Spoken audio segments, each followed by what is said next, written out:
Hello everyone, నేను doctor Mounika, consultant fertility expert 49 hospital LB Nagar Hyderabad. ఇవాళ నేను ఐవీఎఫ్ అన్న పద్ధతి లేడీలో పీరియడ్స్ ఆగిపోయిన తర్వాత కూడా కుదురుతుందా లేదా అన్న దాని గురించి మాట్లాడతానండి. సో ఒక లేడీకి పీరియడ్స్ ఆగిపోయినప్పుడు మెనోపాజ్ వచ్చింది అని అంటాం. మెనోపాజ్ ఏజ్ అన్నది అందరిలో ఒకటేలాగా ఉండదండి. కొంతమందికి 40 దగ్గర ఆగుతుంది, కొంతమందికి 50 దగ్గర ఆగచ్చు, కొంతమంది 55 వరకు కూడా వెళ్ళి పీరియడ్స్ ఆ టైంలో కూడా ఆగచ్చు. సో ఏజ్ ఎట్ మెనోపాజ్ ఒక లేడీలో అందరిలో ఒకటేలాగా ఉండదు. ఈ డిఫరెన్స్ ఎలా వస్తుందంటే, ఒక్కొక్క లేడీ పుట్టినప్పుడు ఎన్నో గుడ్లతో పుడతాం, ఫిక్స్డ్ నంబర్తో పుడతాం. ఈ గుడ్లు అన్నీ కూడా అయిపోయినప్పుడు జీవితకాలంలో ఓవరీ అన్న యాక్టివిటీ పూర్తిగా స్టాప్ అయిపోయినప్పుడు లేడీ మెనోపాజ్ ఎంటర్ అవుతుంది. అంటే పీరియడ్స్ పూర్తిగా ఆగిపోవడం. లేటర్ లాస్ట్లో వచ్చే కొద్ది 40 లేట్ 40sలో ఏమవుతుందంటే పీరియడ్స్ ముందు ఉన్నట్టు పర్ఫెక్ట్గా ప్రతి మంత్ రావు లేడీస్కి. ఒక మంత్ రావడము, 2-3 మంత్స్ రాకపోవడము, లేదా ముందులాగా అంత బ్లీడింగ్ కాకుండా చాలా తక్కువ బ్లీడింగ్ అవ్వడము, ఇలా ఇర్రెగ్యులర్ అవుతూ పోతాయి అన్నమాట.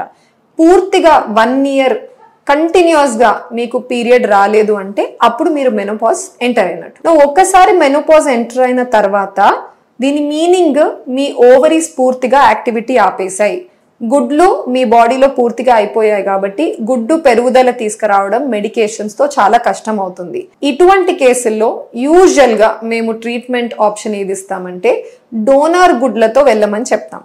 అంటే వయసులో చిన్న వయసు ఉన్న వాళ్ళు 23 నుంచి 35 మధ్యలో ఉన్న లేడీస్, వాళ్ళ గుడ్లు మేము తీసుకొని భర్త కణాలు వేసి పిండం తయారు చేసి, తయారైన పిండంని ఈ మెనోపాజల్ లేడీ గర్భసంచిలో మనం టాబ్లెట్లతో పొర తయారు చేసి ట్రాన్స్ఫర్ చేస్తాం. సో ఈ పద్ధతి ద్వారా మీకు సక్సెస్ రేట్ కూడా ఆల్మోస్ట్ 60-70% దాకా ఉంటుందంటే, which is very good success rate. So వాళ్ళు డెఫినెట్గా ఇలా వెళ్ళొచ్చు.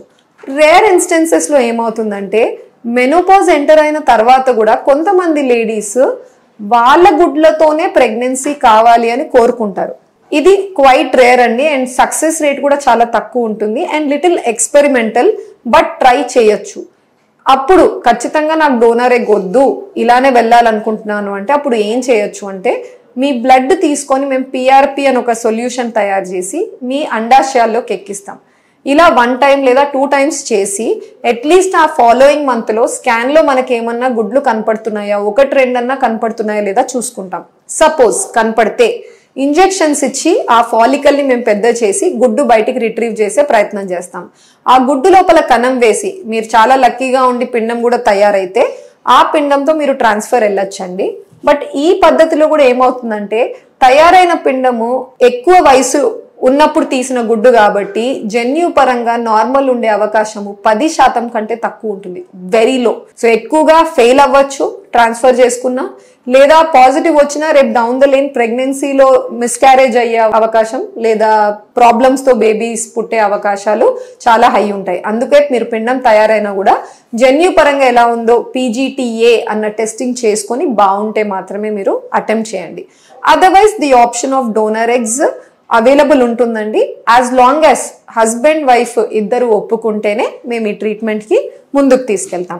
నా లాస్ట్ వచ్చేసి అసలు మెనోపాజ్ అంటే మేము ఏ ఏజ్ వరకు ట్రీట్మెంట్ ఇవ్వచ్చు అంటే ఎంత ఏజ్ ఉన్నా పర్లేదా అట్లా లేదండి. మనకు గవర్నమెంట్ కొన్ని రూల్స్ అండ్ రెగ్యులేషన్స్ పెట్టారు. లేడీ వయసు 50 లోపల, హస్బెండ్ వయసు 55 లోపల ఉన్నంత వరకే మేము ట్రీట్మెంట్ ఇవ్వచ్చు. సో ఈ 40-50 మధ్యలో మేము చూస్తూ ఉంటాం కొన్నిసార్లు లేడీస్ మెనోపాజ్ వచ్చి పీరియడ్స్ ఆగిపోయి కూడా వాళ్ళు వస్తారు మా దగ్గరికి, ప్రెగ్నెన్సీ కావాలి అన్న కోరికతో వస్తారు. సో అప్పుడు చాలా మంది ఈ డోనర్ ఎగ్ అన్న ఆప్షన్ తీసుకొని ప్రెగ్నెన్సీ అటెండ్ చేస్తున్నారు. Thank you.